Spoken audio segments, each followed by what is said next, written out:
à tous, on se retrouve, et oui c'est Marie, on se retrouve pour ma première ITV de la semaine, l'invité de la semaine, et aujourd'hui je suis en compagnie d'Irvine. Comment ça va Irvine ? Bonjour, très bien. Ça va très bien, et écoute, je vais te présenter un peu, donc tu as 35 ans, tu étais libraire à BD Fugue, et là tu as racheté le fonds de commerce à côté, qui était BD Fugue Ciné, qui vendait des goodies, et maintenant tu l'as racheté pour l'intituler justement Goodies. Comment ça t'est venu cette idée ? Alors c'est une idée qui, je dirais que j'ai dans la tête depuis une dizaine d'années, à peu près. C'était l'envie déjà de me mettre à mon compte, déjà être, comme on dit, le propre patron, tu sais, le rêve français. Et surtout, en fait, vu que je suis un gros passionné de pop culture depuis tout gosse, voilà, c'était le fait de pouvoir bosser dans les univers que j'apprécie, que j'aime. Et surtout, là sur les 10 dernières années, ça a été pas mal de réflexions, ça a été un peu délicat. La vie n'est pas toujours ce qu'on croit, donc voilà, ça a mis du temps. Et en fait, en revenant à BD Fugue en tant que libraire, du coup en décembre de l'année dernière, pour refiler un coup de main, j'ai appris que les boss étaient un peu sur le départ en retraite, donc je me suis un petit peu proposé du coup à reprendre ce petit magasin. C'est ce que j'allais demander, tu aurais pu très bien trouver un autre local, et toi tu as décidé de prendre ce magasin-là. Pourquoi ? Écoute, en fait, la recherche d'un local, j'ai relancé la piste depuis l'été dernier. Ouais. L'été 2022, parce que voilà, je me retrouvais, pour être totalement honnête, je me retrouvais dans une galère de taf en fait, vraiment. Donc c'est vrai qu'au moment où est-ce que tu te dis en fait, si tu retrouves pas d'emploi, autant créer le tien. Donc j'avais remis la machine en marche, contacté le comptable, vu un petit peu certains locaux, certaines recherches. Et c'est vrai que c'est un peu par hasard en fait que je reprends ce local. J'étais libraire en 2019 au moment où est-ce que ce local-là a ouvert. Ok. Au moment de la reprise. Donc ça a ouvert quand même en 2019. Je pensais que c'était ça. plus vieux. C'est septembre 2019 du coup pour BD Fugue Ciné. Donc j'avais participé en fait à l'ouverture de ce nouveau magasin. Après il y a eu les événements qu'on a connus avec le Covid, avec machin, donc ça a été un peu compliqué. Et là le retour, c'est vrai que voilà, c'est un magasin que j'aime bien.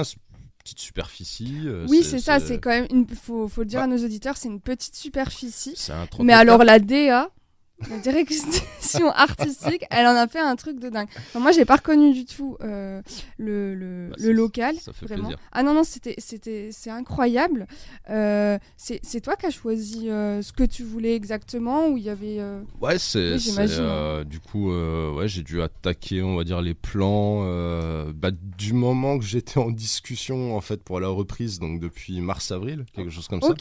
À commencer à faire des dimensions, des plans, des cotes, à me dire ok, je veux que ça ressemble à ça, la caisse à cet endroit-là, je veux du parquet, je veux du machin. Donc, non, c'est vraiment bien, c'est agréable, on rentre, c'est hyper lumineux. C'est ce qui manquait un peu peut-être à BD Fugue Ciné, c'est que c'était assez renfermé. Le choix, on va dire, des couleurs, c'est vrai qu'il y avait un mélange de rouge et d'anthracite du coup qui était choisi pour coller en fait à une ambiance de salle de cinéma. Mais c'est vrai que sur le petit local, c'était peut-être un petit peu. Donc là, le but c'était de repartir sur quelque chose d'assez neutre et de jouer, on va dire, effectivement, avec un petit peu avec l'éclairage, avec l'ambiance, quoi. C'est magnifique. C'est et moi, je sais, quand j'y étais allée, il y avait même des cosplayers. Ouais. Est-ce qu'ils vont être souvent là ? Écoute, c'est deux amis que je salue. Du coup, c'est les cosplayers Kids Moon. Du coup, voilà, c'est un couple de cosplayers qu'on retrouve un petit peu sur les conventions geeks de la région et un petit peu plus loin parfois, voilà.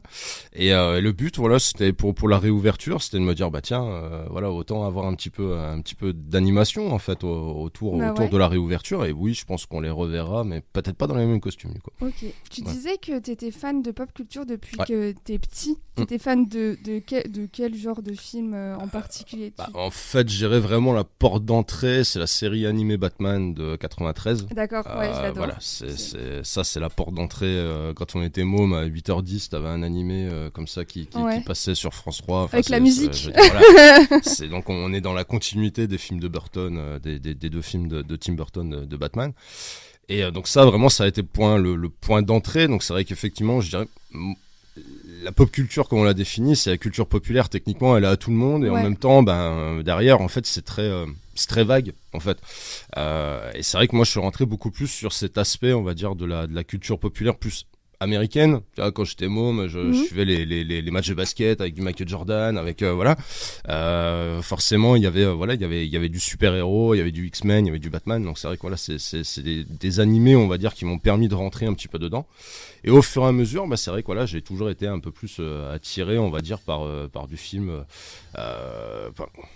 On va dire, j'ai grandi avec les blockbusters classiques. Je veux dire, forcément, les E.T., les Retour vers le futur, voilà, ça fait partie, on va dire, vraiment des, comment ça s'appelle, les Star Wars. Voilà, je vais pas te l'apprendre. Ah non, j'y vais littéralement une fois par semaine pour voir s'il n'y a pas une figurine Ahsoka Tano. Il n'y en a pas. Pas encore. Elle arrive. Elle arrive. Il y en a une qui arrive. Mais voilà, c'est l'idée, c'est vraiment de rentrer, on va dire, dans ces, comment ça s'appelle, dans ces univers-là.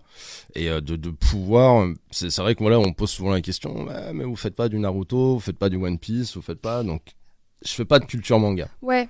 Après, c'est pas ma culture en fait. J'ai vu qu'il y avait un magasin qui avait ouvert exprès pour ça, de l'autre côté, rue des Granges. Il y en a plusieurs effectivement, et même la librairie à côté propose aussi, et du manga papier et de la figurine, donc et depuis X années.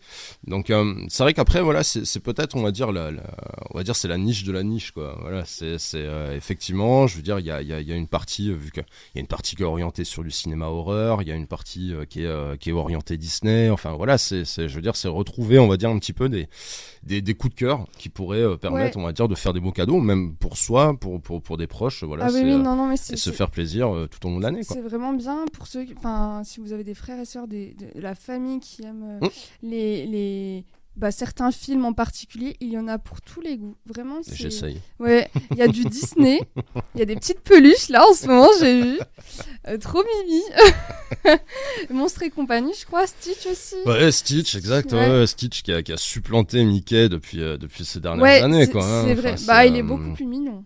Ouais, puis même, voilà, le perso a une vingtaine d'années maintenant, et c'est vrai qu'il s'est beaucoup plus positionné. J'ai l'impression que Mickey, c'est le côté un peu vieillissant de Disney. J'ai l'impression qu'il a pas réussi un peu à se renouveler. C'est le papy qui tient encore les clés du parc, et puis derrière il y a Stitch qui décide de tout remettre à plat, de tout écraser, de tout.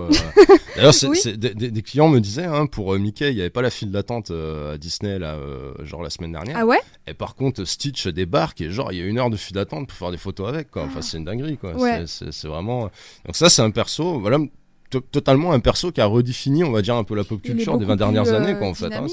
Ouais, complètement. C'est vraiment la différence. C'est exactement ça. Il y a plein c'est vrai que l'univers, on va dire, un petit peu populaire comme ça a beaucoup changé. Je veux dire, avec le gros carton des films Marvel au cinéma, forcément, avant, je veux dire, Iron Man, c'était juste le mec qui se battait contre les communistes. Je veux dire, tout le monde s'en foutait, quoi, avant 2008. Alors que maintenant, c'est vrai que c'est le personnage qui a sauvé le MCU, qui a claqué des doigts, qui a viré Thanos. Donc, voilà, il y a tout c'est ça qui est intéressant, on va dire, c'est qu'il y a un peu un perpétuel, on va dire, une perpétuelle évolution, en fait, de la culture populaire. Elle n'est pas la même, on va dire, que soit nos parents, nos grands-parents dans les années 60-70. Après, il y a toute l'évolution 80-90. Et c'est vrai que là, moi, ce que j'essaye de retrouver, on va dire, un peu sur le magasin, c'est justement essayer de réunir un petit peu ces univers-là, pour que quand les parents rentrent, ils disent « Ah, mais je connaissais ça, je regardais quand j'étais môme. » Que les grands-parents, quand ils regardent, ils se disent « Ah, mais tu regardais ça quand t'étais môme. » C'est toute génération, c'est ça. Ouais. Et justement, les plus jeunes, du coup, qui vont un petit peu regarder du Stitch ou autre, quoi. Et donc, du coup, si je liste, donc il y a du Star Wars. Ouais. Il y a du Marvel. Bien sûr. Du DC Comics. Tout à fait. Disney. Mm-hmm. Il n'y a pas quoi, en fait. Il n'y a pas quoi. Tu l'as dit, en fait, il n'y a pas plutôt le côté manga, etc. C'est ça, voilà, exact. C'est volontaire, comme je dis. C'est vrai que c'est pas. J'ai pas grandi avec. Mes potes à l'école à l'époque étaient très branchés Dragon Ball, étaient très. J'arrivais pas, quoi. Je rentrais pas dedans. Donc voilà, c'est volontaire, on va dire, effectivement, de ne pas avoir. On va dire, puis je pense il y a beaucoup surtout de commerçants qui sont plus à même en fait de mieux en parler que moi, donc voilà, oui. C'est surtout, je pense que voilà, il faut vraiment partir sur ses passions pour être crédible. Et c'est vrai que voilà, j'ai réussi à, pour le moment, on va dire à peu près mettre dans le magasin des choses que j'aime. Voilà, donc ça c'est le plus important. Et j'ai rajouté en fait une petite partie épicerie américaine. Donc c'est un petit corner, hein, c'est du 1,20 m sur voilà. Et en fait, où est-ce qu'on va retrouver un petit peu des saveurs américaines, comme la marque Reese, comme la marque Nerds, comme des Fanta différents goûts. Et tu disais en off que tu avais tout goûté. Quasiment. Donc si jamais. Il y a deux trucs que j'ai pas goûté, mais tu sais, le matin quand tu te lèves et que t'as du caramel au bord des yeux, tu te dis j'ai fait peut-être un excès de sucre. Ou alors du bœuf séché. Ouais, j'ai pas encore ça, mais encore. ouais, on m'en demande pas mal. On me demande ça et on me demande aussi une sorte un peu de soda canadien. Là, je vais essayer de voir si je peux trouver. Voilà, c'est les deux trucs un peu qui manquent et qui sont un peu demandés. Et il y a le truc super bien, c'est que au niveau des posters, maintenant t'as mis une tablette un peu, je sais pas comment ça s'appelle. Bah, c'est une borne comme au McDo en fait. Ouais.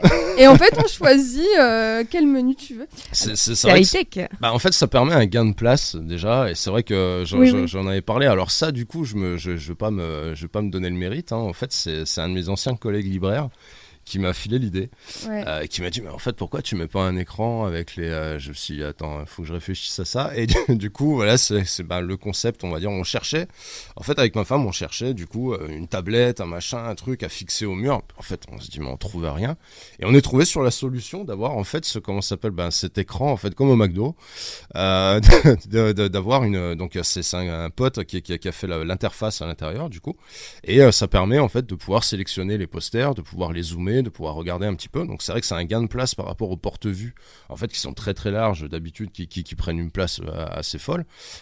Et là il y a un côté, on va dire, un petit peu ludique en plus d'aller chercher du coup sur ton écran en fait en fonction de c'est moderne, c'est à l'heure actuelle, enfin c'est vraiment bien. On est dans l'air du temps. Ouais. Ah, c'est ça, puis ça évite d'abîmer le matériel aussi, parce que mine de rien quand tu mets les posters en pochette, bah c'est vrai qu'on s'en rend pas compte, mais une fois sur deux ça plie, une fois sur deux ça l'abîme. Je veux dire, donc là mine de rien c'est de la manute, on va dire, entre guillemets en moins, et puis ça évite en plus de l'abîmer, donc voilà, c'est beaucoup plus pratique.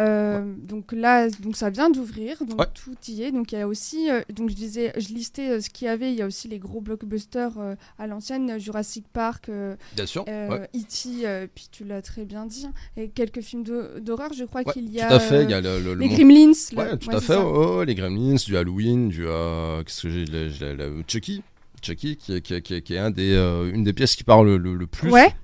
C'est cette pièce-là qui parle le plus. Bah ouais, depuis le rachat, c'est pas mal de petits Chucky qui sont partis dans la nature. Donc il y a des figurines pop. Je pense aussi ça doit bien marcher. Bien sûr. Pop. Alors c'est vrai que la Funko, effectivement, la Funko Pop, on la retrouve un petit peu partout, on va dire, ces dernières années. Ça a été la grosse explosion. Bah, encore une fois, voilà, comment juste une petite figurine avec une tête qui bouge, qui est, en fait, à la base, qui est moche. Enfin, voilà, c'est. Et où est-ce que les mecs ont réussi à trouver à chaque fois la licence qui nous parle?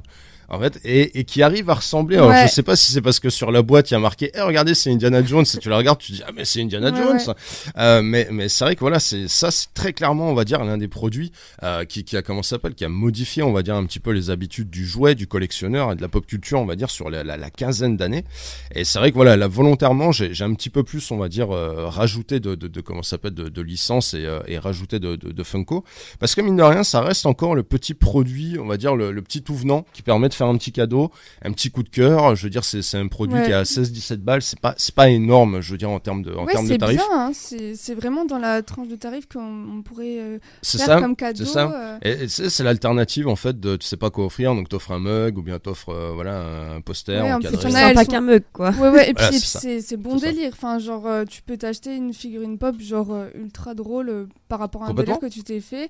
Pas forcément un coup de cœur, et je trouve ça super bien. Il y en a, elles sont vraiment bien faites. Et ils évoluent en fait en plus de ça sur leur gamme, parce que là les deux extrêmes, hein, dans le genre j'ai mis une géante Groot, le personnage du gardien de la galaxie du coup à l'entrée du magasin. Donc elle fait, je sais pas, elle doit faire 45 cm de haut dans son pot de fleurs. Donc voilà, il y a des variantes vraiment comme ça. Un gros bébé, normalement c'est une dizaine de centimètres une Funko, hein, pour les auditeurs peut-être qui savent pas ce que c'est. Je veux dire, c'est une petite figurine de 10 cm avec une tête de déjà 6 quoi. La moitié du corps. Voilà, c'est ça. Donc ça c'est vraiment le concept américain, les Bubblehead en fait comme ils appellent ça. Normalement c'était les produits qu'ils offraient dans les restos au bord de route quoi. Hein. C'est donc la base de Funko, c'est vraiment ça. Et c'est vrai que là en ce moment ils sortent les BT Pop, c'est tout petite, donc ça doit faire, je sais pas sans mentir, ça doit faire 2 cm, un truc dans le genre. Et c'est pareil, c'est des boîtes où est-ce qu'il y en a 4 à l'intérieur, où est-ce que la quatrième est mystère. Et en fait, rien que la petite mystère, des fois sur Vinted, tu la retrouves au prix des boîtes, en fait. C'est avec c'est là où il y en a des bébés Yoda, je crois, c'est ça, des gros goûts. Ouais. Ça marche bien les gros goûts? Les gros goûts, ça marche bien, ouais. Encore un perso, encore une fois, qui, le remplacement, tu vois, t'avais Yoda, du coup, et en fait, l'enfant est arrivé dans la série The Mandalorian, il a supplanté Yoda, il a supplanté Jar Jar Binks, sous réserve qu'il y avait encore des gens qui aimaient bien Jar Jar. Mais du coup, voilà, c'est un peu plus vieux. Ouais, c'est ça. Je l'aime bien, il me fait rire. Ouais, c'est mis ça, quoi. Mais c'est vrai que voilà, c'est un peu l'évolution, justement, on va dire, des persos de la sorte, quoi. Et je me permets aussi, tu l'as dit, effectivement, sur les blockbusters un petit peu plus anciens. Donc j'ai monté une asso, en fait, il y a quelques années de ça. Il y a quelques années, il y a 8 ans de ça, donc ça faisait un petit peu partie, on va dire, du développement aussi du magasin. Donc l'association s'appelle Popsiders. Et du coup, en fait, depuis 6 ans, on bosse avec le cinéma Mégarama Beaux-Arts. Et depuis 2 ans, depuis l'année dernière, on a lancé une rétrospective qui s'appelle les lundis popcorn. C'est un lundi par mois, en fait, on repasse un classique de la pop culture. Et je dis ça, mais lundi qui arrive, là, c'est Jurassic Park. Qu'on rediffuse, voilà, pour les 30 ans. Et j'en parle parce que le magasin, en fait, j'ai placé, on va dire, entre guillemets, le magasin en partenaire.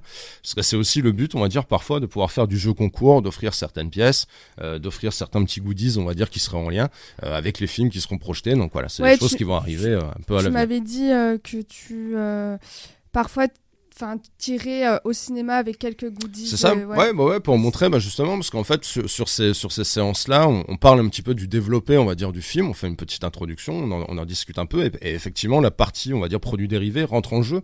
Quand le film a été un carton, effectivement, généralement du produit dérivé arrive, et là ça permettrait effectivement de pouvoir montrer, on va dire, certains goodies, qui sont en lien avec ces univers-là, quoi. Et allez voir lundi Jurassic Park, et on te retrouvera du coup, je pense. Ouais, exact, t'auras une petite affiche. Je serai à la présentation du coup, de Jurassic Park. Trop bien. Et pour finir, quelles vont être les nouveautés du mois prochain? Est-ce que tu peux teaser un peu tout ça? Pour du mois prochain, il va y avoir un peu de Star Wars qui va arriver, et pas que la Funko Ahsoka Tano. Il y aura aussi de la figurine, de la statuette de la marque Atacus. C'est une marque française qui est à Montpellier, qui a la licence Star Wars depuis 25 ans, qui a été très courageux face aux assauts de Disney au moment du rachat. Donc avec de la statue Mandalorian, du coup, qui va arriver. Après, on va dire, il y a toujours, on va dire, les gros classiques du Retour vers le futur, de la DeLorean qui va arriver, et très prochainement les fans de Marvel, et plus spécialement, on va dire, les fans de Spider-Man. Il y aura une grosse surprise qui va pas tarder à arriver, une belle pièce. On va tous y aller. On va venir en full. En masse quand elle arrivera. A priori, elle sera sur palette même. Donc c'est un petit craquage, mais voilà, c'est le but aussi d'avoir des pièces qu'on n'a pas l'habitude de voir. En fait, même si on se dit mais c'est super cher, mais c'est pas le but d'acheter, en fait. C'est vraiment le fait de dire ça existe. Et ça permet, on va dire, un petit peu de démocratiser ce genre, on va dire, de produits aussi. Moi, je trouve que c'est ce qui manque un peu peut-être à Besançon. Enfin, en fait, c'est super bien d'avoir un magasin comme le tien. C'est gentil. Puisque c'est un magasin de pop culture, et ça va parler à vraiment tout le monde et à toutes les générations. Et c'est super agréable quand on rentre. C'est pas comme rentrer à Disneyland, c'est pas la même chose, mais on se sent. Je me baladerai pas en Mickey. Non. Mais on se sent bien, et puis on cherche notre petite référence, en fait, si je peux le dire comme ça. Complètement. Et c'est super agréable. Enfin, il y en a pour tout le monde. Et enfin, moi, je suis toujours émerveillée parce que en ce moment, les nouveautés vont arriver, et ça sera un peu tous les mois, ou tout dépend des saisons, en fait. Après, c'est vrai que je fonctionne au coup de cœur, en fait. C'est ça l'avantage, c'est que j'ai pas une centrale d'achat qui va me dire prends 44 trucs de ça. Voilà, là, donc c'est vrai que j'ai plus de fournisseurs, on va dire, qu'avant. C'est vrai que j'ai fait une recherche, on va dire, pour pouvoir étayer, on va dire, l'offre. Donc j'ai 4 ou 5 fournisseurs en plus par rapport à ce qu'il y avait avant. Et c'est vrai que voilà, je fonctionnais au coup de cœur, en fonction de ce qui me parle, en fonction de ce qui est dans l'actu, en fonction, voilà. Donc c'est vrai que j'essaye de rechercher, on va dire, parfois la pièce, on va dire. Là, pour la réouverture, je voulais une Batman. J'ai trouvé une Batman qui était limitée à 1000 exemplaires. Voilà, sur un aspect un peu marbre, qui est parti la semaine dernière. Ça m'a brisé le cœur. Mais voilà, j'avais envie, on va dire, justement, au moment de la réouverture, d'avoir une pièce, on va dire, qui sorte du lot, qui sorte un peu du commun, loin, et puis qu'on tombe dessus, puis qu'on se dit waouh, c'est génial, je savais pas que ça existait. En tout cas, si on veut te faire plaisir, on sait quoi acheter du Batman. Ouais, je suis quand même assez. Non, c'est très. Non, mais c'est. Voilà, moi j'invite tout le monde à aller à ton magasin Goodies. C'est gentil. C'est Grande Rue. Ouais, c'est le 79 Grande Rue, donc c'est tout de suite à côté de la librairie BD Fuchs. C'était anciennement Candy Shop, voilà, pour les plus anciens. Ah ouais, là, voilà. Je connais, c'est le magasin de bonbons fermé il y a quelques années déjà. Et vous pouvez me retrouver du coup sur Instagram et sur Facebook aussi. Parce Goodies que là, Besançon, c'est Goodies ça Besançon, ouais, je vais commencer à reposter un petit peu les news en fonction, et puis surtout essayer de faire un petit peu comme un calendrier de l'avant. Je vais m'y prendre assez tôt, parce que c'est vrai que quand on est tout seul, en fait on a tout à faire, on a la compta à faire, on a la caisse à faire, on a la vente, on a la mise en rayon, on a les photos, on a les réseaux sociaux, voilà. J'en profite, je rebondis sur ce que tu dis, parce que c'est vrai que on connaît les vitrines des magasins, mais on sait pas forcément comment ça se passe en coulisses. Comment ça se passe un petit peu d'être gérant d'un magasin comme ça à Besançon? Comment ça se passe? Est-ce que c'est difficile, j'imagine? Faut être très optimiste. Faut être très optimiste. Non, parce que là, la plupart du temps, ce qui revient, c'est de me dire, vu la conjoncture, c'est un peu compliqué. Et c'est vrai que, voilà, c'est du magasin plaisir. C'est pas du magasin, je veux dire, je suis pas alimentaire. Enfin, sauf si vous voulez vous nourrir que de friandises américaines, mais après, derrière, le diabète, le machin, c'est pas moi qui gère. Je sais pas ce que ça veut. Mais je veux dire, voilà, il y a ce côté de se dire, oui, c'est les fameux magasins. Comment on disait ça pendant la Covid? C'était les magasins de besoin, enfin les nécessité. Ouais, voilà, en gros ceux qui étaient fermés, ceux qui étaient ouverts, quoi. Et moi dans ce cas-là, c'est demain on est reconfiné, je suis fermé. Voilà. Donc il y a une offre sur internet aussi qui va arriver, sur goodies.com, ça va arriver pour, on va dire, pour pouvoir éventuellement survivre si jamais il y avait un confinement. Mais c'est vrai que voilà, il y a ce côté d'être sur un magasin plaisir, on n'est pas je suis pas sur un magasin, on va dire, essentiel, voilà, c'était ça. Oui, voilà. Donc tout le monde m'a dit, ah ouais, il faut être costaud, faut être machin. C'est vrai que voilà, il y a ce, et puis le centre-ville de Besançon, je veux dire, j'ai pas à faire de politique, je veux pas faire de polémique, ni rien du tout. Mais je veux dire, on sait que c'est difficile. Je veux dire, on le sait très bien en fonction du passage, on va dire donc, c'est vrai qu'il y a ce côté, on va dire fidéliser en fait ma clientèle, on va dire, c'est quelque chose de très important, parce que oui, bien évidemment, c'est ça qui fait qu'à l'avenir, on va dire, s'ils ont un cadeau à faire, ils viendront, on va dire, peut-être en priorité chez moi par rapport à, donc c'est vrai qu'il y a cet aspect-là. Et après, il y a ce côté aussi, on va dire, de comment ça s'appelle, de se serrer un peu les coudes. C'est vrai que quand il y a des gens qui disent, je recherche une offre manga, machin, vous avez la librairie à côté, ou bien derrière, ils vont me dire, voilà, si vous êtes plus branché cinéma, allez à côté. Donc, c'est vrai qu'il y a cet aspect-là. Après, c'est vrai que globalement, voilà, il y a des journées où est-ce qu'on se dit, on voit pas grand monde. Et puis, après, par contre, va arriver jeudi, vendredi, samedi, puis en fait, on touche plus terre. Donc, c'est vrai que voilà, c'est sur la semaine, on va dire, c'est un lissage semaine. Et puis, voilà, après, il faut rester, là, c'est vrai que c'est une grosse période, on va dire, pour les commerçants qui va pas tarder à démarrer sur octobre, novembre, décembre. Je veux dire, qui sont les 3 mois, on va dire, charnières, on va dire, un petit peu de nos activités.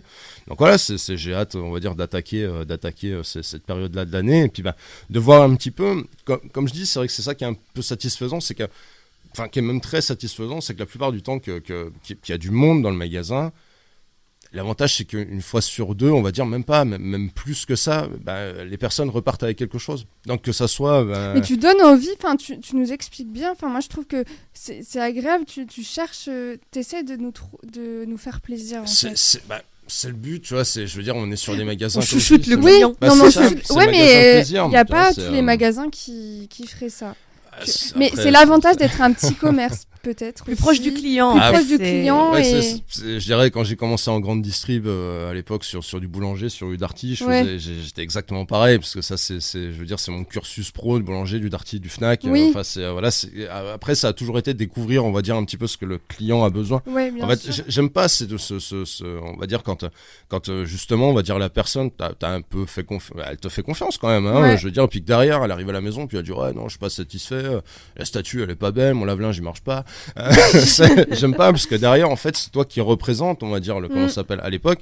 C'est vrai que je voyais ça, on va dire, la représentation, on va dire, de ton enseigne. Et là c'est vrai que voilà, les gens qui vont me voir, forcément entre l'assaut, entre le magasin, ils vont me dire, il est partout celui-là déjà.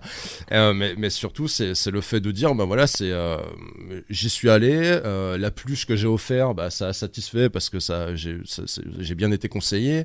Ou bien voilà, et c'est super important. Et c'est vrai que voilà, notamment les avis Google, on va dire, je demande aussi, on va dire aux clients, n'hésitez pas à laisser un avis. C'est vrai que ça permet, on va oui, dire. maintenant ça passe beaucoup par ça. Hein. Les gens ils se font leur avis et ça leur donne envie. C'est ça, c'est aussi cette manière-là, on va dire. C'est vrai que on a évolué, on va dire. Avant c'était beaucoup le bouche à oreille, sauf que maintenant c'est vrai que tu vas googler en fait n'importe quoi. Maintenant tu vas regarder, tu vas te dire ok, est-ce qu'il faut que j'aille dans ce magasin, tu vas taper, tu vas regarder les avis, ok, c'est sympa. Hier j'ai fait une commande pour des supports plexi pour du prix, tu vois, le premier truc que j'ai fait c'est d'aller regarder si le site chez qui je commandais était fiable ou pas en fait. Donc c'est vrai que c'est redevenu, on va dire, dans les habitudes. Donc les avis Google, on va dire, sont super importants, et c'est vrai qu'après c'est même si attention, comme je le dis, c'est que je veux dire, même si y a bien conscience, on va dire, de la situation actuelle, je veux dire, le pouvoir d'achat est compliqué. Je veux dire, comme je dis, je suis pas un magasin essentiel, je suis un magasin de plaisir. Donc garder, on va dire, cette valeur-là. Le plaisir, après, c'est pour tous les budgets. C'est pas parce que tu rentres chez moi qu'il faut absolument mettre 100 balles sur la table, quoi. C'est pas du tout le but. Je veux dire, tu peux te faire plaisir sur l'épicerie, comme je disais, sur les Funko qui sont à 15 balles, ou bien un petit mug à 11 balles. Je veux dire, c'est le but aussi. Mais le fait d'aider, on va dire aussi, et de suivre sur les réseaux, ou bien sur Google, ça aide aussi. Ouais, c'est le plaisir de regarder. Je trouve que ça fait un peu un petit musée avec les figurines et tout. C'est très vitré et tout. Je vais mettre des casques de visite en anglais, en allemand. Vous avez à droite. VR, sinon en plein milieu, bam. Elle sera rapide, mais elle sera efficace en tout cas. Écoute, dernière petite question pour nos auditeurs. Est-ce qu'il y a une offre fidélité dans ton magasin, ou est-ce que c'est quelque chose après que tu prévois peut-être pour la suite ? L'offre fidélité a été mise en place en fait depuis début septembre, donc effectivement il y a des travaux qui ont été faits donc sur la fin août pour montrer le changement d'enseigne, et le compte fidélité est arrivé.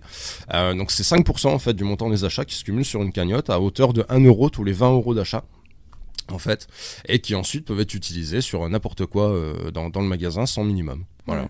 Eh ben, écoute, merci beaucoup pour cette interview. C'était super de t'accueillir. Merci à vous pour l'invitation. Allez au magasin 69 Grande Rue. 79. 79. Ils vont pas tomber sur la... 69, tu vas tomber en nouvelle galerie. C'est vrai. Il n'y a pas de Funko. 79 Grande Rue. Voilà, j'invite